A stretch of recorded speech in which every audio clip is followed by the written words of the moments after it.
So now let's talk about the build, right? So like you build the one brick and mortar and then it kind of mushrooms. 2010, it starts. When did the celebrities start coming? And when does it start happening? Right away. I didn't see that coming.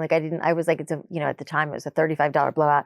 In my mind, celebrities can go anywhere. They can have stylists come to them. They weren't the demo. I wasn't like trying to get celebrities in, but they just came in. We didn't reach out to any celebrities. And I remember as we were, the PR, we could do probably a whole podcast on PR and like the science behind that. But I remember PR early days, like wanting me to go do like celebrity hair and be a celebrity stylist. And I was like, I'm just not really that interested in that. There's plenty of celebrity stylists. Like, that's not my thing. Like, and I would, like, I've been to Jennifer Garner's house and like everybody from like, Gwyneth and her daughter come in to like, I don't know, biggest female actresses you can imagine or would come in. I would talk to everybody who came in, but I would, I remember, I think it was maybe Zooey, Deschanel, Emma Roberts, it was like whoever came in, I'd be like, why do you come here?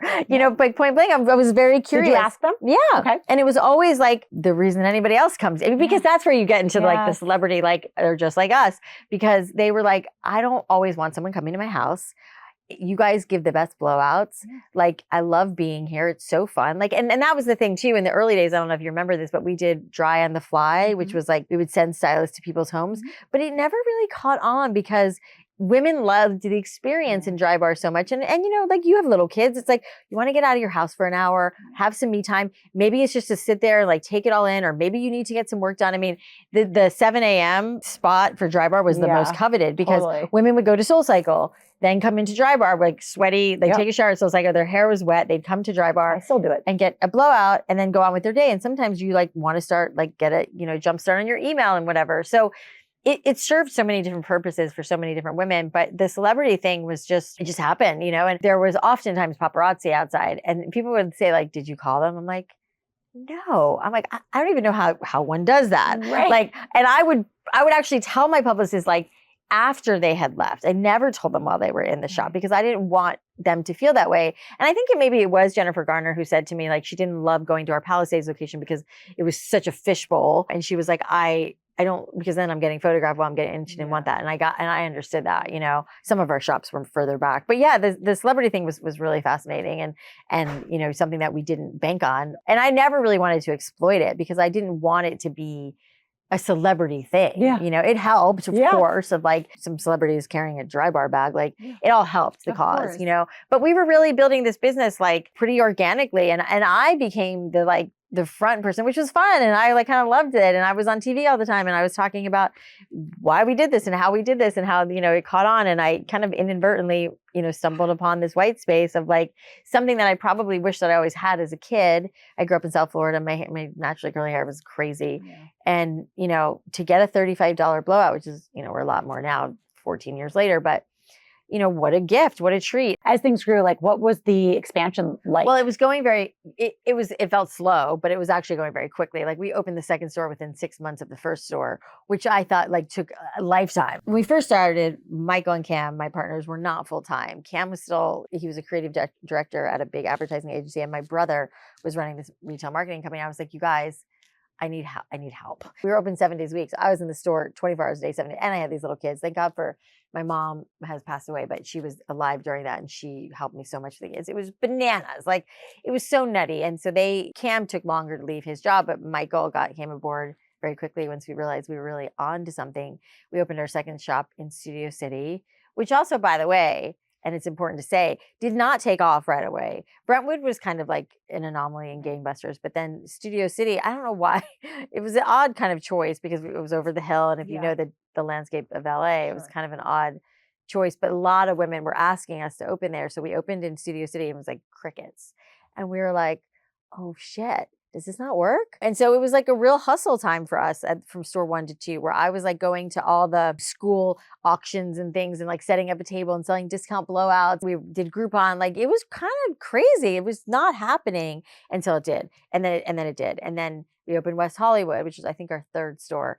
Same thing. I was like, you gotta be fucking kidding me. Like crickets again. I remember so well because I was so scared, it being like me and like one stylist, and like that was it. It took a long time for it to catch on. Wow. And we had to do a lot. We had to really hustle a lot, which then we learned, okay, before we open a store, we need an actual marketing plan to like get people in the door, because it didn't happen like that at Brentwood, the first location. It was, they just came, you know, and Daily Candy wrote like this great pithy piece on us. It was just, we realized like the whole thing was a learning. And that was part of like why I wrote this book, The Messy Truth, because I didn't go to college, like I said, but I got such a like business degree figuring this business out, from everything from like scaling and marketing and all the things. So it's like, oh, we actually need to hire people, and like we need to like actually run a business, you know. And so we started, and we did start slowly hiring people, and then we opened, I think, in Vashon Island, and we started opening more in LA, and like then the expansion started to get crazy, and we raised a couple million from friends and family to keep opening stores, because we weren't making enough from the stores to open more stores, so we had to raise money. And so we raised a couple million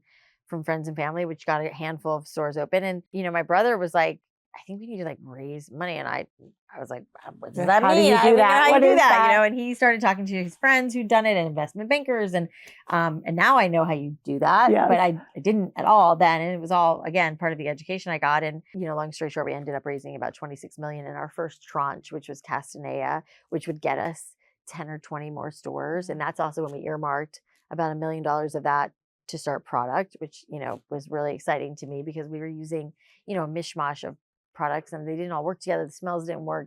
It just didn't all work. So I really wanted to start my own line. Little did we know that would be like the big home run for us. I mean, maybe I knew a little bit. Like I really wanted a product. Like I felt like strongly about that.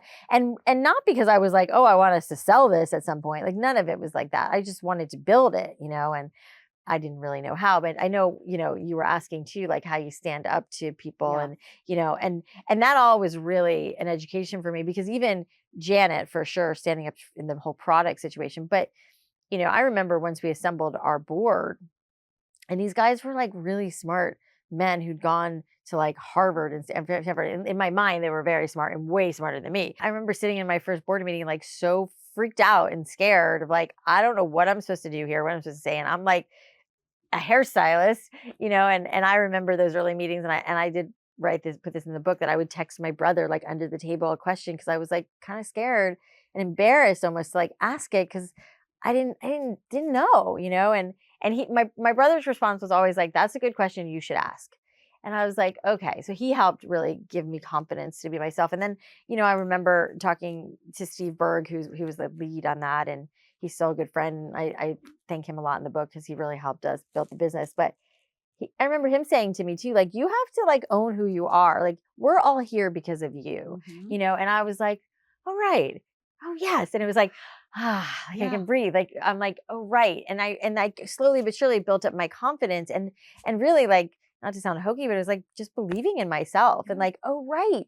This was my idea. Like, I'm pretty smart. Like you know, that's what my parents always said to me too. Like, you're street smart, not book smart, which is very true. You know, like I always had good instincts, and finding this hole in the marketplace again was just like figuring out something that I loved that didn't exist, you know, and that was my idea. And then I realized, like, even before we had product and tools, like my vision of what this place was going to look like was like, I didn't want there to be like stylists bringing in their own tools and products and brushes, because it would be like every other salon where it was like, there's a blow dryer that's blue, and then there's one that's a hodgepodge. And I was like, I don't want that. Like, that was the visionary part of me that I didn't even know that I had. I mean, I really didn't know that I was that person, but I was like, this is what I wanted to look. I was always pretty, I think, as I got older, and now I see it so clearly. Like, I'm very strong-willed. I'm very particular. I'm very decisive. Like, if you ask me a question, I will answer it and not look back. You know, I know what I want. I know what I like. And sometimes that gets me into trouble. But in this, as a visionary, you know, it was like, this is my vision, and this is what I wanted it to be. And like, I don't know if it's going to work, but this is what I see. And, you know, and then also having other really smart people around me who fill in the gaps of what I'm not good at, which is like anything that has to do with numbers or accounting and whatever. But you find people like that.